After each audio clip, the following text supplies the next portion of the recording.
बिस्मिल्लाहिर्रहमानिर्रहीम। अस्सलाम वालेकुम, मैं हूं आबिद अज़ीज़।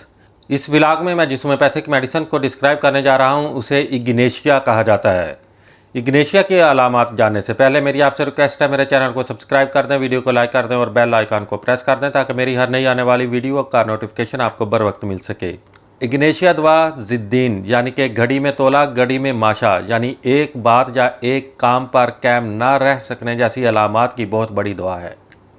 वो इंसान जो देरीना गम व अंधों से दिमागी और जिस्मानी तौर पर कमज़ोर और नहीफ हो चुके हों, मरीज़ अज खुद आहें भरता हो, तंबाकू बर्दाश्त ना कर सके, कब्ज़ जिसमें बेहद हाजत भी शिकम के ऊपरी हिस्से में महसूस हो, तेज़ सुइयाँ चुभने का सा दर्द मुबर्रज़ में जो ऊपर तक जाए,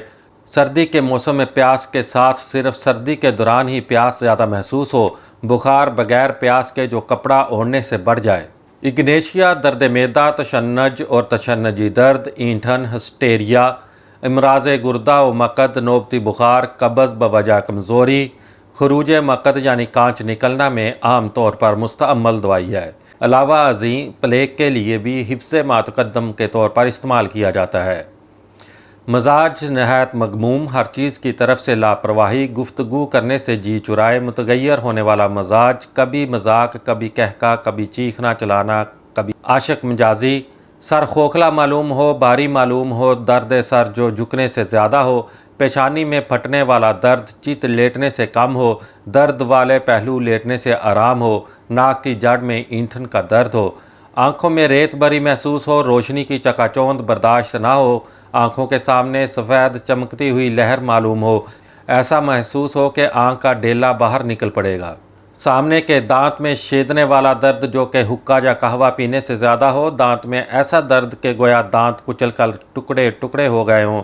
दांत का दर्द जो खाना खाने के दौरान या दोनों खानों के वक्फा में ज़्यादा हो, बाज़ औक़ात गज़ा मुँह को आ जाए और उसके साथ कड़वाहट हो, जो गज़ा शाम को खाई जाए वो रात को कै हो जाए, मुँह में राल ज़्यादा पैदा हो, मैदा में तशन्नजी दर्द, मैदा में जैसे सुई चुभती जाती हो, मैदा में तपकन हो, पखाना के वक़्त मकद में तंगी और रुकावट, पखाना होने के बाद दर्द, खड़े होने और चलने में दर्द, बैठने में आराम, बवासीर खूनी और बादी पखाना होने की वजह से तकलीफ़ दे हो, बवासीर में दर्द और तकलीफ़ इस वक्त ज़्यादा हो जब पखाना पतला हो,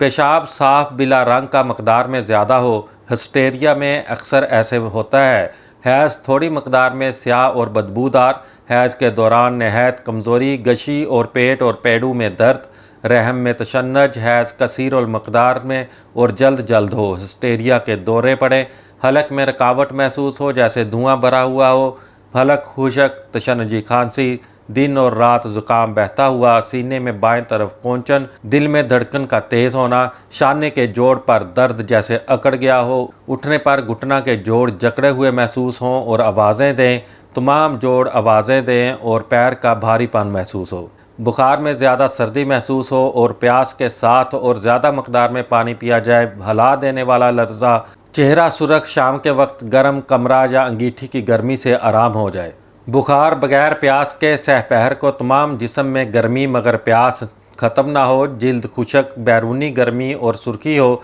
लेकिन अंदरूनी गर्मी बिल्कुल ना हो, तमाम जिस्म पर दाने बने हुए हों, इन तमाम अलामात में इग्नेशिया बहुत ही ज़्यादा मुआवन होती है। इग्नेशिया की खुराक का इस्तेमाल 6x पोटेंसी से 200x पोटेंसी तक किया जा सकता है। उम्मीद करता हूँ कि यह वीडियो आपको अच्छी लगी होगी। इसी के साथ ही नेक्स्ट वीडियो तक आबिद अज़ीज़ को इजाज़त दें। अल्लाह हाफिज़।